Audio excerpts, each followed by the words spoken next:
Hola, ¿cómo están? Bienvenidos nuevamente a Perfiles Constitucionales. El día de hoy continuaremos con nuestra serie sobre derecho constitucional y tocaremos el tema del cambio de paradigma, los elementos básicos que el texto de la reforma de 2011 le va a imprimir al texto de la Constitución mexicana.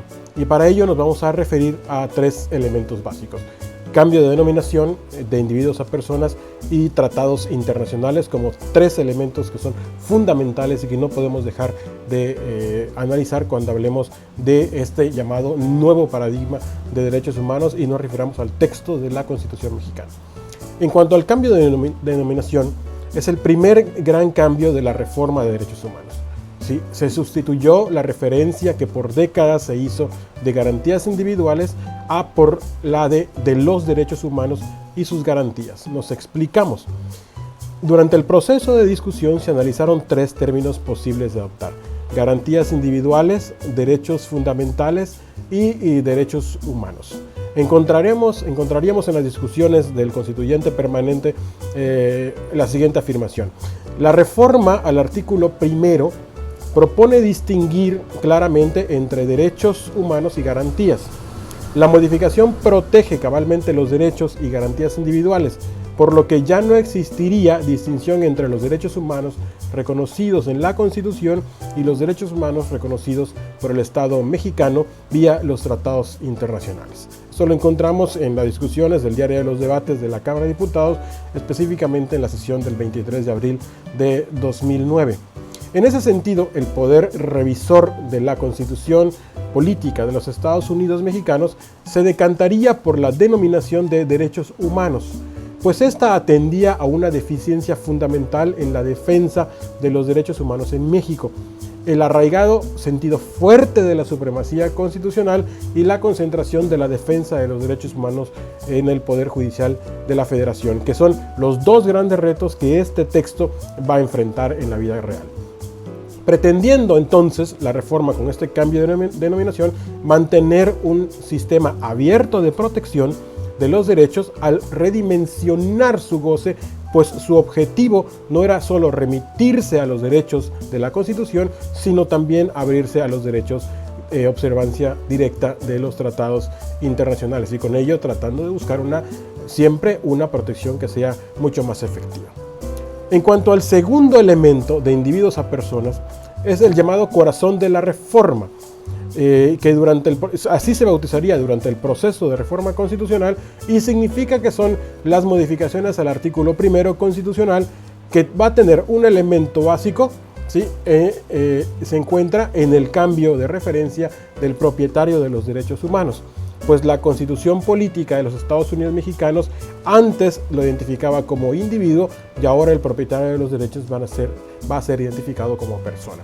Esto va a permitir la apertura de discusiones interesantes, como por ejemplo si las personas morales tienen o son depositarios de derechos humanos, cuestión que en varias ocasiones ya se ha referido a la Corte y que en resumidas cuentas se ha dicho que sí, dependiendo de su naturaleza. Muy bien. 3. Los tratados internacionales. Aquí radicaría el gran poder o el gran potencial de cambio de la reforma de derechos humanos, con la inclusión de dos elementos que sacudirían cimientos de décadas de tradición en México. En primer lugar, la introducción de los términos derechos humanos y sus garantías, a que hemos hecho referencia, abrió la ventana para una relación más directa de los derechos de las personas de fuente constitucional y aquellos de tratados internacionales de los que México fuere parte.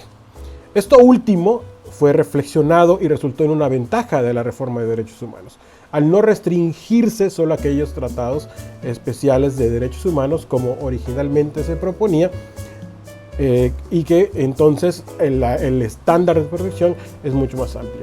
Segundo, como regla de interpretación se estableció el principio pro persona, que significa la aplicación prioritaria del derecho humano mejor protegido.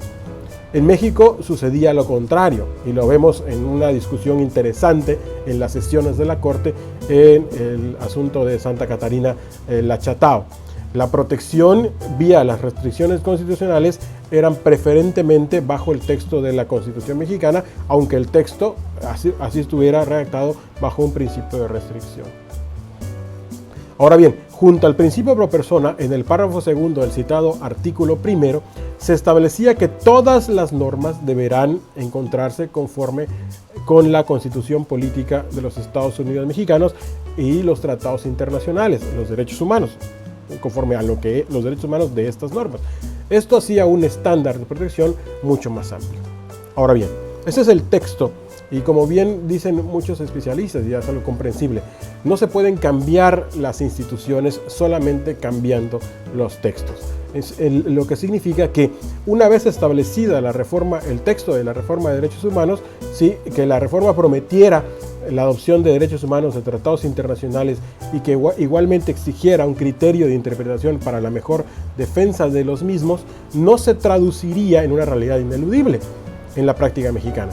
Dos grandes retos, como hemos dicho, enfrentaría la efectividad de la reforma de derechos humanos, y ambos vendrían de una tradicional forma de entender el artículo 133 de la Constitución, en donde se encuentra declarado el principio de supremacía constitucional.